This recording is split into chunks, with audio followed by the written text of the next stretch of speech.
আসসালামু আলাইকুম ওয়া রাহমাতুল্লাহি ওয়া বারাকাতুহু। যাদের ইকামার উপরে ফাইনাল এক্সিট আছে অথবা যাদের বর্ডার নাম্বারের উপরে হুরুফ আছে, যারা জেনারেল প্রবাসী কিন্তু তাদের ইকামাতে হুরুফ, অথবা যারা ডোমেস্টিক প্রবাসী তাদের ইকামাতে হুরুফ আছে বা ফাইনাল এক্সিট আছে। এখন এদের মধ্যে বারবারই আমাকে প্রশ্ন করতেছে যে ভাই, আমরা কি এই হুরুফ তুলে বৈধ হতে পারবো বা ফাইনাল এক্সিট তুলে বৈধ হতে পারবো, বা বর্ডার নাম্বারে হুরুফ আছে আমরা কি ইকামা নাম্বার তুলতে পারবো? এ ধরনের নানা রকম প্রশ্ন কিন্তু নতুন সৌদিগামী প্রবাসীরা কিন্তু করতেছে। তো আজকের ভিডিওতে আপনাদেরকে এই বিষয়ে তথ্য দিব, কারা বর্তমান সময়ে বৈধ হতে পারবে, কারা বৈধ হতে পারবে না। এই বিষয়ে ধৈর্য সহকারে সম্পূর্ণ ভিডিওটি দেখার অনুরোধ করতেছি এবং ভিডিওটিকে শেয়ার করে দিবেন। যারা আমার ফেসবুক পেজ থেকে ভিডিওটি দেখতেছেন দয়া করে ফেসবুক পেজটিকে ফলো দিয়ে রাখবেন এবং আমার ইউটিউব চ্যানেলটি এখনো যারা সাবস্ক্রাইব করেননি দয়া করে সাবস্ক্রাইব করে রাখবেন। নাম্বার 1 হচ্ছে যাদের ইকামাতে ফাইনাল এক্সিট আছে। আপনি হতে পারেন জেনারেল প্রবাসী, হতে পারেন ডোমেস্টিক প্রবাসী। দুই ধরনের প্রবাসীর ভিতরেই যাদের ইকামাতে ফাইনাল এক্সিট আছে, এদের বৈধ হওয়ার একটা মাধ্যমই হচ্ছে আপনার কফিল। অর্থাৎ যে আপনাকে ফাইনাল এক্সিট দিয়েছে, আপনি যদি কোম্পানির হয়ে থাকেন তাহলে কোম্পানি আপনার এই ফাইনাল এক্সিটটিকে তুলতে পারবে। আবার আপনি যদি কফিলের আন্ডারে হয়ে থাকেন তাহলে সেই কফিলই আপনার এই ফাইনাল এক্সিটটি তুলতে পারবে। তবে ফাইনাল এক্সিট তোলার ক্ষেত্রেও কিছু শর্ত আছে। শর্ত মেনেই এই ফাইনাল এক্সিটটা তুলতে হবে। স্বাভাবিকভাবে বা সাধারণভাবে কিন্তু এই ফাইনাল এক্সিটটি আপনার কফিল তুলতে পারবে না। তাহলে হিসাবটা হচ্ছে, ফাইনাল এক্সিট দেওয়ার ক্ষমতা রাখে আপনার কফিল বা কোম্পানি, ফাইনাল এক্সিট তোলার ক্ষমতা রাখে আপনার কফিল বা কোম্পানি। অন্য কোনো থার্ড পারসন আপনার এই ফাইনাল এক্সিট দিতেও পারবে না বা ফাইনাল এক্সিটটিকে তুলতেও পারবে না। আশা করি ফাইনাল এক্সিট নিয়ে আপনাদের যে ভুল চিন্তা ছিল সেটা ক্লিয়ার হয়ে গেছে।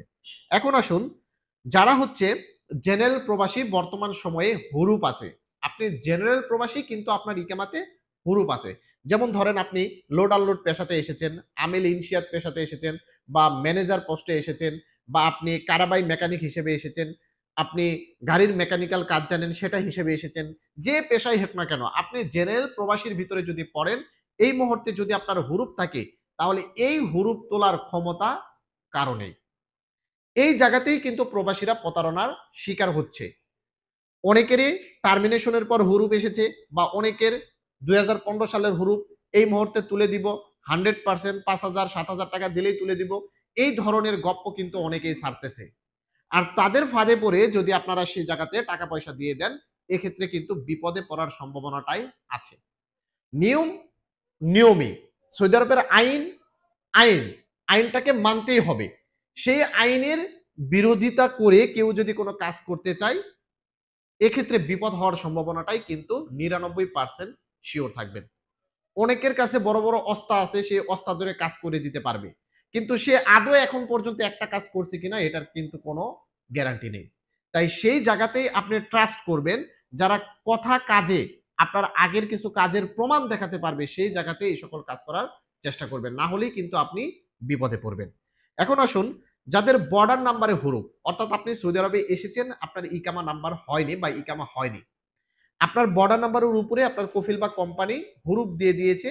এখন এই মুহূর্তে আপনি চাইলেও কিন্তু বৈধ হতে পারবেন না, কারণ বৈধ হওয়ার একটা মাধ্যমই হচ্ছে আপনার ইকামা নাম্বার থাকতে হবে। আর বর্ডার নাম্বারে হুরুপ মানে ইকামা নাম্বার কখনোই কোনোভাবেই আপনি চাইলে তুলতে পারবেন না। যার কারণে বর্ডার নাম্বারে হুরুপ থাকলে আপনার বৈধ হওয়ার রাস্তা কোনোভাবেই নেই। যদি গভর্নমেন্ট কখনো সুযোগ দেয় সেটা আলাদা বিষয়, কিন্তু এখন পর্যন্ত এদেরকে কোনো প্রকার সুযোগ দেয়নি। এবং নাম্বার 4 হচ্ছে যারা ডোমেস্টিক প্রবাসী। যেমন ধরেন আমিন মঞ্জিল, সাওয়াক্কাস, তাব্বাক মঞ্জিল, অর্থাৎ ডোমেস্টিক প্রবাসী, ঘরের কাজের কর্মী হিসেবে আপনি এসেছেন। এই ধরনের পেশা যদি আপনার থাকে, এক্ষেত্রে নভেম্বরের 10 তারিখ পর্যন্ত আপনার সময় আছে। অর্থাৎ আপনার কফিল বা কোম্পানি আপনাকে হুরুপ দিয়েছে, আপনি ডোমেস্টিক প্রবাসী, এই মুহূর্তে আপনি কাফালা হতে চাচ্ছেন, আপনাকে টাইম দিয়েছে 6 মাস। এই 6 মাসের অলরেডি কিন্তু 3 মাস শেষ হয়ে গেছে। নভেম্বরের 10 তারিখের ভিতরে আপনি চাইলে কিন্তু বৈধ হতে পারবেন। এখানে মাথায় রাখবেন, ডোমেস্টিক প্রবাসীদের যাদের হুরুপ আছে শুধুমাত্র তাদের জন্য এই সুযোগটা। কিন্তু যাদের ইকামার মেয়াদ নেই, এই মুহূর্তে আপনি কফিলের অনুমতি ছাড়া কাফালা হতে চাচ্ছেন, এটা কিন্তু কখনোই সম্ভব না। ডোমেস্টিক প্রবাসী যেটাই করতে চান না কেন আপনার কফিলের অনুমতি নিয়েই করতে হবে। শুধুমাত্র যারা হুরুপ প্রাপ্ত, নভেম্বরের 10 তারিখের ভিতরে আপনারা চাইলে কফিলের অনুমতি ছাড়া বৈধ হতে পারবেন, অন্য কোথাও কাফালার মাধ্যমে বৈধ হতে পারবেন। আশা করি বন্ধুরা বুঝতে পেরেছেন। আর এই মুহূর্তে জেনারেল প্রবাসী যারা আছে, যাদের ইকামার মেয়াদ নেই, তারা যদি বৈধ হতে চান, আপনার ইকামাতে যদি যে হুরুপটা দেখা যাচ্ছে না, এখন বর্তমানে কিন্তু আমরা দেখতে পাচ্ছি অনেকের ইকামার মেয়াদ নেই, অটোমেটিক হুরুপ লেগে গেছে, তলব দিতে গেলে দেখাচ্ছে হুরুপ। যাদের ইকামার মেয়াদ নেই, আপনার যে হুরুপটা দেখা যাচ্ছে না, এরকম কোনো হুরুপ যদি আপনার ইকামাতে না থাকে, তাহলে আপনি চাইলে বৈধ হতে পারবেন। সাধারণ নিয়মে ইকামার মেয়াদ না থাকলে কফিলের অনুমতি ছাড়াই কিন্তু কাফালা হওয়া যায়। আশা করি বন্ধুরা বুঝতে পেরেছেন। তো এই যে এতক্ষণ পর্যন্ত যে তথ্যগুলো দিলাম, এটার বাহিরে যারাই ২ নম্বর লাইনে কাজ করতে যাবেন, এরাই কিন্তু বিপদে পড়বেন। এটা ৯৯% সিওর থাকেন। আশা করি বন্ধুরা বুঝতে পেরেছেন। ভিডিওটি খুবই ইনফরমেটিভ। দয়া করে ভিডিওটিকে শেয়ার করে দিয়ে সৌদি আরব প্রবাসীদের উপকারে আসবেন।